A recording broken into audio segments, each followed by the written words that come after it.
Okay, we're talking about France, and I'm doing it in the classroom, so be prepared for some strange happenings, maybe. Okay, so a lot of what we'll be talking about right now with France will parallel with what we've talked about with England. So we're going to start with the Capetian dynasty, and after our friend Charlemagne died, French counts and the dukes would rule their lands independently, so we kind of have that breakdown into the smaller feudal systems. But by 1000 AD CE, France was divided into then 47 separate feudal territories, so they kind of coalesced then into 47 large groups. However, in 987, the last Carolingian ruler, descendant of Charlemagne, died, and Hugh Capet, right here, took control of France. And a lot of people think maybe this is the beginning of modern France. And he starts the Capetian dynasty, and it would last until 1328 AD.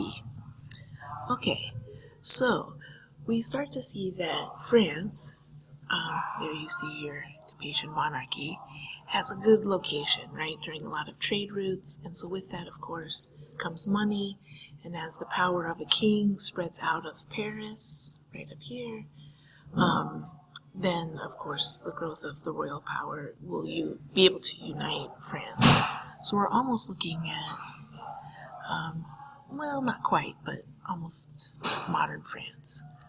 Okay, so moving right along, we're going to do the same thing we did with England. We're going to kind of skip through generations to kings that changed the course of French history and also then contribute politically to these changes that will be a hallmark of modern history. Okay, so Philip II, who was known as Philip Augustus, takes over, and he will be the first to claim he's king of France, right? Hugh Capet and others said they were the king of the Franks. So now he's the king of France. I think that gives you an indication of how we're moving. And he made it a goal to weaken the power of the kings in France. And so this is kind of funny though, right? So here's this painting. Let me tell you, can you guess which one is Philip and who is Henry II of England? So perhaps some of you can guess already, but how do we know this is the French guy? Well, if you could guess, he's being crowned king. But the fleur-de-lis, right, is a great symbol of the French. And how do I know this is the English king? Because of the lion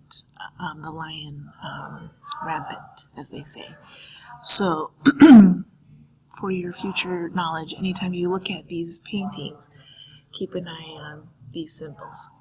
Okay, so he's also being remembered for being crafty and unprincipled. And so while Henry's witnessing his crowning, I mean, there's just this great rivalry, right? Okay, so what is the legacy of Philip? When Bad King John took the throne in England, he was able to take more control of Normandy. By the end of his reign, he had tripled the size of his territory and making him the most powerful man in France. And he instituted the tradition of assigning bailiffs to preside over the courts and collect taxes. So it's kind of paralleling some of those developments in England. Here's kind of something interesting from the Crusades. Here is, see, Fleur-de-Lis, so I know he's French, and Richard the Lionhearted.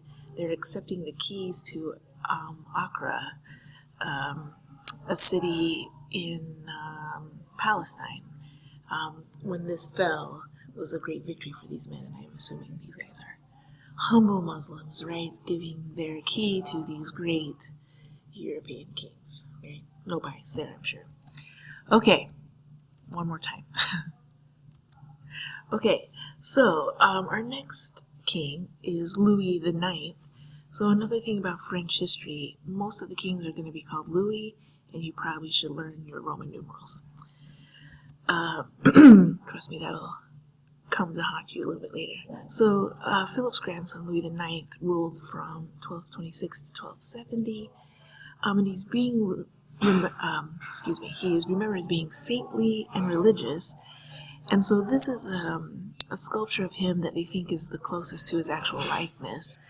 And this is some tidbits I found, but we talked, if you'd watched the video on the bubonic plague about flagellants, who would sometimes whip themselves or have someone whip them to have penance for their sins. So here in the Cathedral of Notre Dame in Paris, apparently this is Louis IX's hair shirt, so this would have been a rough shirt made of rough clothing that would also then exacerbate the wounds, and they felt that through punishment they would get rid of some sins, and this is, I guess, one of the whips that he used, Louis IX. So, fun fact. So, another fun fact is after he died, the Catholic Church actually gave him sainthood. So, his legacy, he created a French Court of Appeals, which could overturn rulings of local courts, so perhaps this sounds familiar in our own justice system. And these courts strengthened the monarchy while then weakening feudal ties. And so with this, both within England and France, we start to see kind of two battles for power. Sometimes these monarchs battle the church, right? And sometimes they're going to battle some of the feudal ties, right, to amass power in their own hands. He will die actually on one of the, 7th or 8th crusade. And so this is his death in Tunis in North Africa. And here is something fun too, a reliquary. You see these in a lot of Catholic churches, so I'm assuming maybe this is part of a bone or something of Louis. This is in a church in Italy, and because he's a saint, sometimes you'd have relics from them. And there you go. Okay, so Philip IV is our next king that has some significant developments, and he will be known for quarreling with the Pope, which is a big deal, and we will discuss later. But actually, the Pope he fights with is Pope Boniface, as Dante would call him. I believe he's in the lower circle of hell, so that gives you a hint of what might be coming. But again, the power, who's really in charge, right? So the Pope, even though he's in Italy, wanted to then kind of keep an eye on over all the kings, regardless of where they live. So he refused to allow the priests to pay taxes to the king, which is something that Philip IV wanted. And Philip said, well, I don't, do you have the right to control church affairs within France, that the monarch should be the power?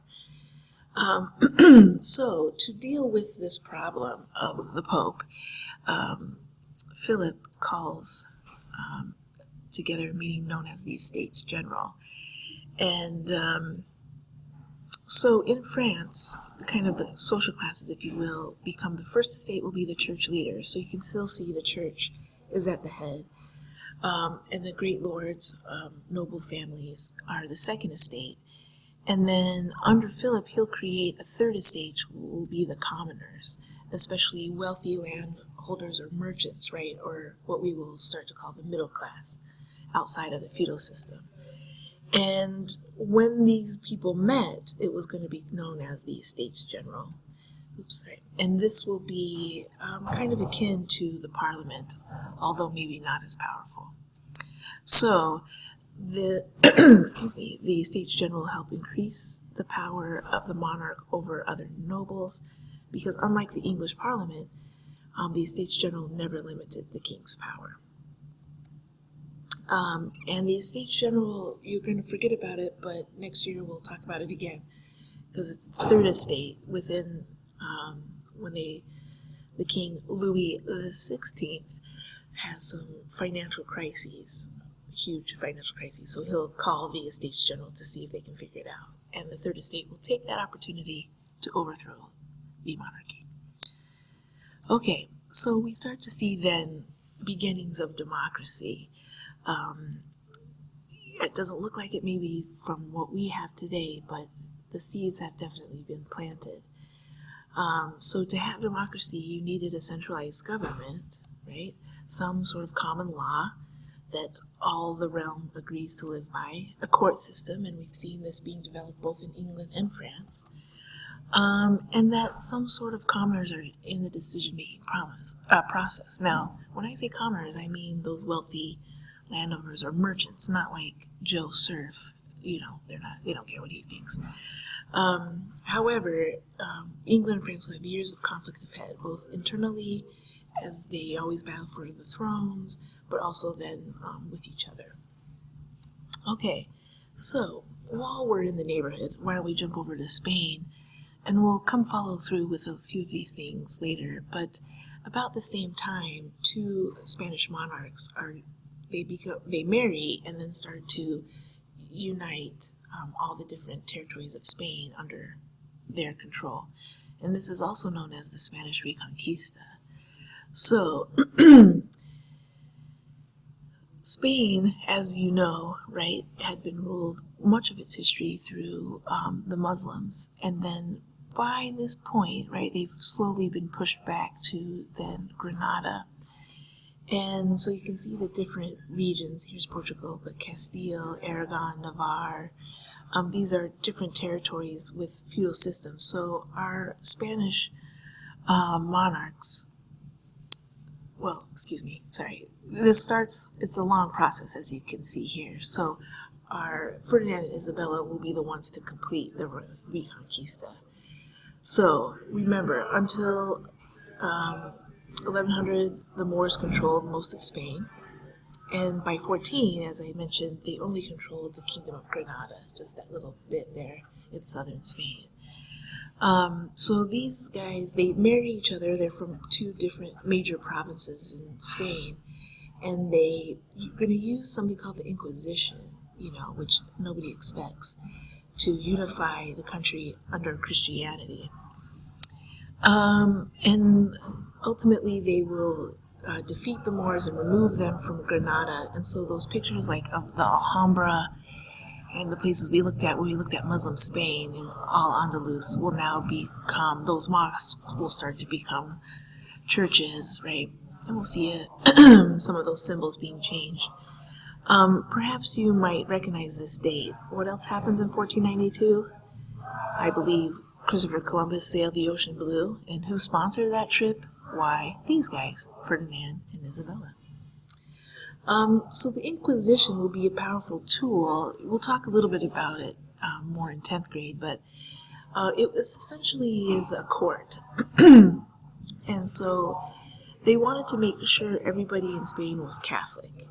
And as you're thinking, I'm sure you know who some of the targets will be. So any heretic, so anyone, even if they are Catholic, but maybe they have some unusual beliefs or criticize the Catholic Church, they could be considered a heretic who go from the official doctrine of the Church. And part of the Reconquista is either to expel Jews and Muslims or convert them to Christianity. And some did. They were known as conversos. But depending on where you are in history, it depends on how much the Spanish believe they truly converted.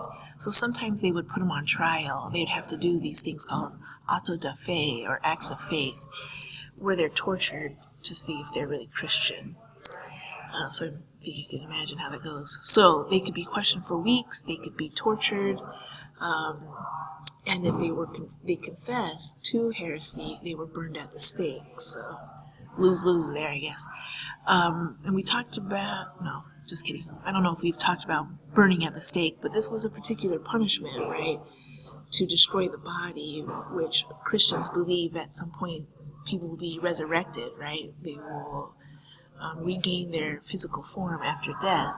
And so what happens then if you burn the body, right, was considered an ultimate punishment for heretics.